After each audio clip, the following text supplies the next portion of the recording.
दान करने में जो खुशी मिलती है वो धन संग्रह करने में नहीं मिलती। एक धनवान सेठ था, पर स्वभाव का था बड़ा कंजूस। दान पुण्य के लिए तो उसका हाथ कभी खुलता ही न था। उसके घर जो पुत्रवधू आई वह बड़े कुलीन और सत्संगी घराने की थी।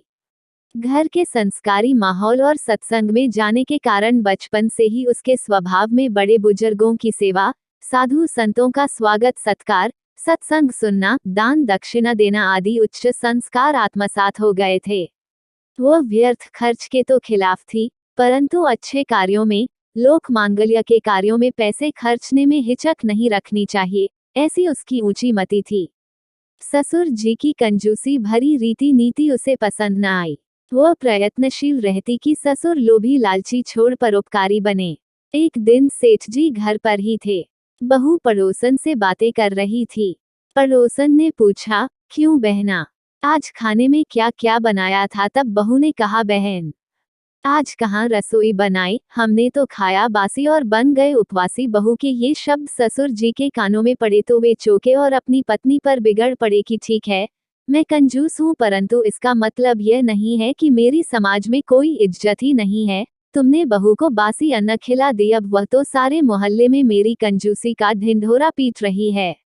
सेठानी ने कहा, मैंने कभी बहू को बासी खाना दिया ही नहीं है, मैं इतनी मूर्ख नहीं हूँ कि इतना भी न जानूं। सेठ ने बहू को बुलाकर पूछा, बेटी तुमने तो आज ताज़ा भोजन किया है, फिर पड़ोसन से झूठ क्यों कहा कि खाया बासी और बन गए उपवासी? ससुर जी, मैंने झूठ नहीं कहा बल्कि 100% सत्य कहा है। बुद्धिमान बहू ने नम्रतापूर्ण स्वर में सत्य समझाते हुए कहा, जरा सोचिए ससुर जी, आज हमारे पास धन दौलत है जिससे हम खूब सुख सुविधाओं में आनंद से रह रहे हैं।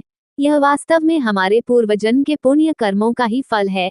इसलिए आज हम जो सुख भोग रहे हैं वो सब बासी आहार के समान है, अर्थात हम बासी खा रहे हैं और जो धन हमें मिला है उससे दान पुण्य धर्म या परोपकार के कार्य तो कर नहीं रहे हैं। अतः अगले जन्म के लिए तो हमने कुछ पुण्य पूंजी संजोई नहीं है, इसलिए अगले जन्म में हमें उपवास करना पड़ेगा।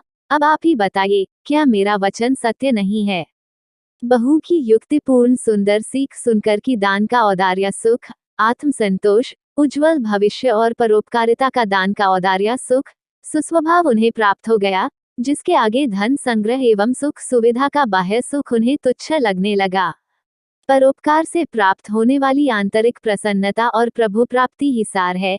यह जिसके आगे धन संग्रह एवं सुख सुविधा का बाह्य सुख उन्हें तुच्छ लगने लगा। परोपकार से प्राप्त होने वाली आंतरिक प्रसन्नता और प्रभु प्राप्ति ही सार है, यह उनकी समझ में आ गया। जय श्री राधे कृष्ण। धन्यवाद दोस्तों।